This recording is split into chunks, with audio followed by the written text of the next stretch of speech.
Hi friends, hope you're having a lovely day today. Today I want to talk about a photographer who I stumbled across who has he has fantastic work and just a ridiculous, unique style.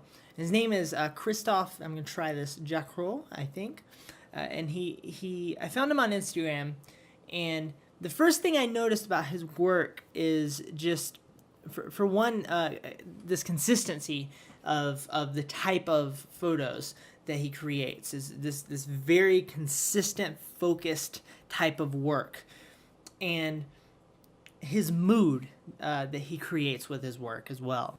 His photos are very emotional. They have feeling, and his compositions are incredibly thoughtful and sort of different than the way that a lot of people would think. His framings are the type of compositions that, for one, they're very painterly, but they're the type of compositions that a lot of photographers would not quite know how to pull off. It would sort of fall apart.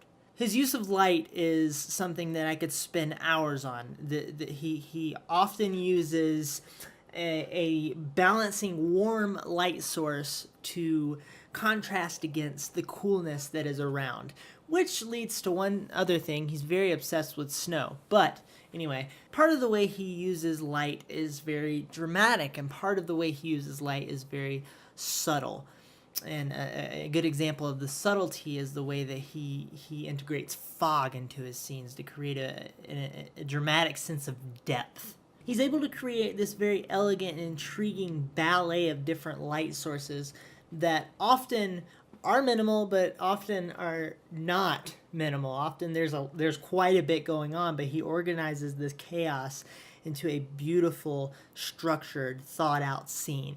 Another thing that Christoph prolifically portrays is this sense of motion, and sometimes this motion is created through snow rushing across a road, and sometimes it's just created through seeing a person in a street taking their next step. He sort of makes this still frame take us to another dimension. It feels as though things are in motion.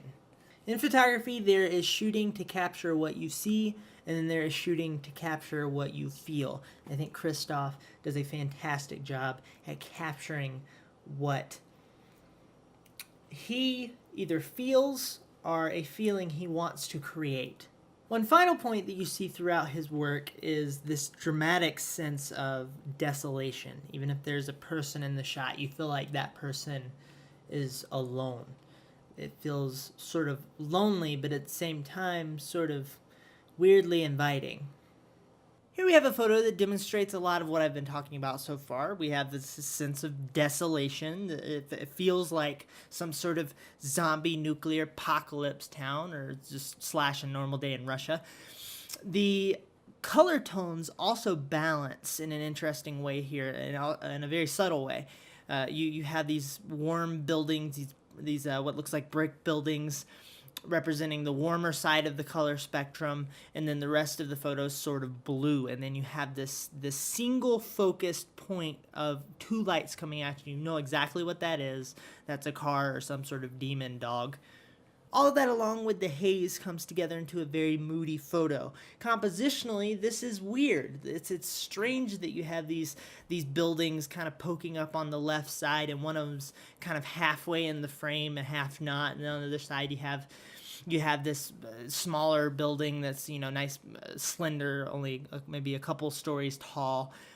And then you have a leading line sort of off center. It's kind of a strange composition, but it works so well. I think part of it being the building on the left. The buildings on the left have these warm tones. The building on the right has these very cool tones. It's an interesting play. And here we have a photo that goes the complete opposite direction. It's a very warm feeling photo, partly because of the palm trees, but also because of the tones. The sense of motion that I was speaking about earlier is dramatic here, from everything from the palm trees moving to the waves in the background, very intentionally shot with the shutter speed probably lower to create a sense of motion.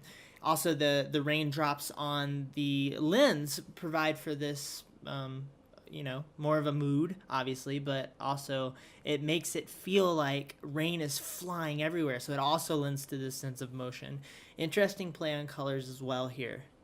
Here we have a photo that probably took a lot of patience. You can find this scene, but to find this scene and put a silhouetted person creating a perfectly beautiful stride in the photo is something that you have to wait for. Patience is extremely important. Another thing that's fantastic about this photo is you have the smoke kind of rising up, which creates this sense of drama and dimensionality. Another thing is the principle I spoke to a second ago of that he likes to partake in, which is this complete opposite of subtlety in lighting, where a lot of times we try to eliminate elements of lighting from a photo to make it more simple and make it more intriguing. This is an example of 1,000 different shades and points and types of lighting coming into a photo. And the ability to organize that into something cohesive, as he has done here, is a spectacular skill set that takes a lot of practice. Okay, I got very deep very quick there. Welcome to my brain. I'd love to know what you think of his work. I think it's fantastic and very inspiring. Thank you for watching this video. I hope you have a lovely day. Goodbye.